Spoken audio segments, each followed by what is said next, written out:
اس video کے اندر ہم سب سے پہلے دیکھیں گے کہ مغرب کے اندر جو سائنسی انقلاب تھا وہ کس صدی کے اندر آیا تھا، اور مسلمانوں کے اندر جو سائنسی انقلاب تھا وہ کس صدی میں آیا، اور اس کے بعد ہم یہ دیکھیں گے کہ مذہب اور سائنس کے اندر جو تصادم تھا وہ کس وجہ سے آیا اور کس صدی میں آیا، اور آج کل کے موجودہ حالات کے ساتھ وہ کس طرح ریلیٹ کرتا ہے۔ مسلمانوں اور مغرب میں جو سائنسی انقلاب تھا ان میں جو چیز کامن تھی وہ یہ تھی کہ ان کا اولین جو مقصد تھا وہ خدا کی پیدا کردہ جتنی بھی کائنات ہے اور اس کے اندر جتنی بھی فطری چیزیں ہیں ان کو دریافت کرنا تھا۔ جو مسلمانوں کا سائنسی انقلاب تھا اس کی صدی جو ہے وہ بنتی ہے 8ویں صدی سے 12ویں صدی یا 13ویں صدی تک،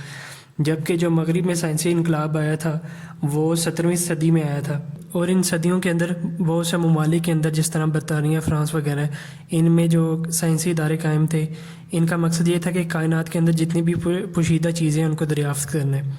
اور یہ جو رجحان تھا یہ 18ویں صدی تک بھی برقرار رہا۔ اب اس کے اندر بہت ساری جو ہے وہ ایجادات کی گئیں، جس طرح مسلمانوں کی جو سائنسی دور تھا اس کے اندر یہ ساری ایجاد ہوئی تھی جو بیسکس آپ پڑھتے ہو سائنسز کے اندر، جس طرح جیومیٹری ہے، میتھمیٹکس ہے، کیمسٹری ہے، اسٹڈی آف میڈیسن ہے، اسٹڈی آف سرجری ہے، یعنی جتنے بھی بیسک سائنسز ہیں وہ سارے مسلمانوں کے دور میں آئی۔ پھر اس کے علاوہ جتنی بھی کنٹریبیوشنز آئی تھی وہ زیادہ تر 17ویں صدی کے اندر آئی تھی ویسٹ کی طرف سے، جو سائنسدان تھے ادھر، جس طرح آپ نیوٹن سنتے ہو، اور اسی طرح بہت سے بڑے سائنٹسٹ ہیں جنہوں نے انسان کے اوپر اور جتنے بھی مختلف جاندار چیزیں ہیں ان کے اوپر ریسرچ کرنا سٹارٹ کی۔ وہ سارے اس نتیجے پہ پہنچے کہ یہ ساری چیزیں جو کائنات کے اندر موجود ہیں اور اتنی اچھی حالت میں اور اتنی خوبصورتی سے ڈیزائن کیا گیا ہے اور اتنی اسٹرکچر فارم کے اندر ہے، یہ خود بخود نہیں آ سکتی، اس کو بنانے والا کوئی نہ کوئی خالق ہے۔ اور یورپین ممالک نے بہت سی تحقیقات کی اور مطالعات کیے، اور اس کے پیچھے جو ان کا جذبہ کار فرما تھا وہ یہ تھا کہ خدا کی پیدا کردہ جتنی بھی کائنات ہے اس کو سمجھا جائے اور اس کے ذریعے اس خالق کی لامحدود قوتوں کو کا ادراک کیا جائے۔ اب مذہب میں اور سائنس میں جو تصادم تھا وہ 19ویں صدی میں سٹارٹ ہو جاتا ہے، اور اب جو مغرب کے اندر جو سائنسدان ہیں وہ میجورٹی کے اندر یہ اعلان کر دیتے ہیں کہ ہم نے جتنی بھی کنٹریبیوشن پہلے مذہب سے لی تھی اب ہم ادھر سے نہیں لیں گے، بلکہ ہم اب فری ول کی طرف جائیں گے، یعنی اب خود غور و فکر کریں گے۔ اور اس کے پیچھے وجہ یہ تھی کہ جو انجیل تھی اور جو توریت تھی اس کے اندر بہت سی جو سائنس کے ذریعے انہوں نے فائنڈنگز کی تھی، آبزرویشن کی تھی، ایکسپیریمنٹ کیے تھے، اس کے ذریعے وہ اس نتیجے پہ پہنچ گئے تھے کہ اس کے اندر بہت زیادہ جو ہے وہ غلطی ہیں، جس کا ذکر جو ہے وہ قرآن کے اندر موجود تھا کہ یہ اپنی اصل حالت کے اندر جو ہے وہ موجود نہیں ہے، کہ اس کے اندر بہت سی ایسی باتیں ایڈ کی گئی ہیں جو کہ پہلے سے موجود نہیں تھی، اور بہت سی ایسی باتیں جو اس میں موجود تھی اس میں سے نکال دی گئی ہیں، اور جو باتیں اس میں ابھی موجود ہیں اور اس میں بہت سی ایسی باتیں ہیں جن کو انہوں نے چینج کر دیا ہوا ہے، جس کی وجہ سے سائنس اور مذہب کے اندر جو تھا وہ تصادم شروع ہو گیا تھا کہ یہ اس کے اندر بہت سی نومیریکل جو غلطیاں ہیں وہ بھی موجود ہیں۔ اور جب اس طرح کے خیالات کا اظہار کرنا سٹارٹ ہو گئے سائنٹسٹ، تو جو مذہبی رہنما تھے اس دور کے تو انہوں نے ان کے خلاف جو ہے وہ کمپین سٹارٹ کر دی کہ جو سائنس جو ہے وہ ملحدوں کا جو ہے وہ دین ہے ایک قسم کا، تو اس سے جو ہے وہ ہم نے دور رہنا۔ اور یہاں غلطی یہ ہوئی کہ مسلمانوں نے بھی اس کو بیس بنا لیا کہ جو مذہب ہے وہ سائنس سے بالکل علیحدہ ہے۔ اور اگر آپ مسلمانوں کے سائنسی دور کا مطالعہ کریں تو آپ کو اس بات کا علم ہوگا کہ جتنی بھی ماڈرن سائنسز آج دنیا کے اندر موجود ہے وہ بیسیکلی اس کی ساری بیسز جو ہے وہ مسلمان سائنسدانوں نے دی ہوئی ہیں، کیونکہ مسلمان جو ہے وہ سائنس کو مذہب سے علیحدہ نہیں تھا کرتے، وہ اسلام کا حصہ سمجھتے تھے، کیونکہ اللہ تعالیٰ نے قرآن میں فرمایا تھا کہ تم غور و فکر کرو دن اور رات میں کائنات میں، تو اللہ تعالیٰ نے بیسیکلی ریسٹرکشن نہیں تھی لگائی کسی بھی مسلمان کے اوپر، کسی انسان کے اوپر۔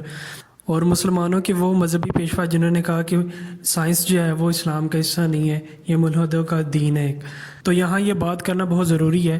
کہ اللہ تعالیٰ نے جو قرآن کے اندر فرمایا ہے کہ انجیل اور جو تورات ہے وہ اپنی اصل حالت میں موجود نہیں ہے، اگر آپ نے اس کو کسی دوسرے عیسائی کو یا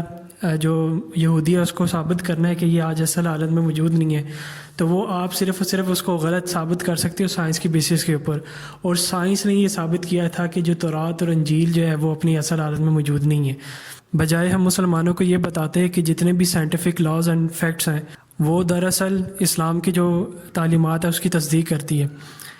لیکن آج کے جو حالات ہیں وہ بدل چکے ہیں، اور مذہب اور سائنس کے اندر جتنے بھی فرق تھا وہ سائنسی دریافتوں کی وجہ سے جو حقائق ہے وہ ثابت کر رہے ہیں کہ جتنا بھی اسلام کے اندر خاص طور پہ، کیونکہ اسلام کو ابراہیمک ریلیجنس کے اندر ہم کہتے ہیں کہ یہ سب سے لیٹسٹ ریلیجن ہے اور سب سے صحیح ریلیجن ہے، یعنی جتنی بھی پچھلی کتابیں یا جتنے بھی پچھلی ٹیکسٹ بکس کے اندر جتنی بھی غلطی ہیں اس کو اللہ تعالیٰ نے کریکٹ کر کے بھیجا اس دنیا کے اندر۔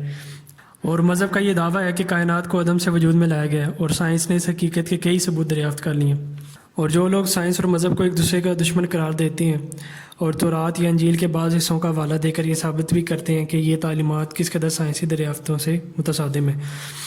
اور یہ لوگ نظر انداز کرتے ہیں کہ انجیل اور تورات کے اندر بہت سی تحریفات ہیں، اس لیے آپ ان کتابوں کو as a fact as a law use نہیں کر سکتے کہ جو کچھ اس میں لکھا ہوا ہے وہ بالکل صحیح لکھا ہوا ہے۔ اس کے برعکس جو قرآن ہے اس کے اندر اللہ تعالیٰ نے دعویٰ کیا کہ اس کی حفاظت کا ذمہ میں نے خود لیا ہے۔ تو اس میں آپ دیکھیں گے کہ رتی بھر بھی تعریف نہیں ہوئی اور ایک لفظ کی بھی کمی پیشی نہیں ہے۔ یہی وجہ کہ قرآن کے اندر جو تضاد یا کوئی غلطی ہے وہ اس کی کسی قسم کی کوئی گنجائش نہیں ہے، اور اس میں بیان کردہ حقائق جو موجود ہے وہ سائنسی دریافتوں سے جو ہے وہ ثابت ہو رہے ہیں کہ وہ بالکل صحیح ہیں، اور سائنسی حقیقتیں جو آج منظر عام پر آ سکی ہیں قرآن نے 1400 سال پہلے ان کا اعلان کر دیا تھا۔ یہ قرآن کا اہم معجزہ ہے جو کہ اس بات کی تصدیق کرتا ہے کہ جو قرآن ہے وہ اللہ تعالیٰ کے کلام ہے اور اس کے اندر کسی بھی قسم کی کوئی تحریف نہیں ہوئی۔ اسی لیے جو سائنس کی جتنے بھی لاز اینڈ فیکٹ ہیں جو ثابت ہیں وہ قرآن کے جو ہے وہ دشمن نہیں ہے بلکہ وہ قرآن کا ہی حصہ ہے۔ اس ویڈیو کا بنانے کا مقصد صرف یہ تھا کہ آپ تک یہ بات پہنچائی جائے کہ سائنس جو ہے وہ انسان کی دشمن نہیں ہے یا اسلام کی دشمن نہیں ہے، بلکہ سائنس کو یوز کرتے ہوئے کائنات کے اندر جتنی بھی اشیاء موجود ہیں ہم ان کا مطالعہ کر سکتے ہیں، ان پہ تحقیقات کر سکتے ہیں، اور اللہ تعالیٰ کی بنائی ہوئی ان تمام اشیاء کے اوپر ریسرچ کرنے سے ہمیں جو ہے وہ دلی سکون حاصل ہوتا ہے اور ہمارا ایمان جو ہے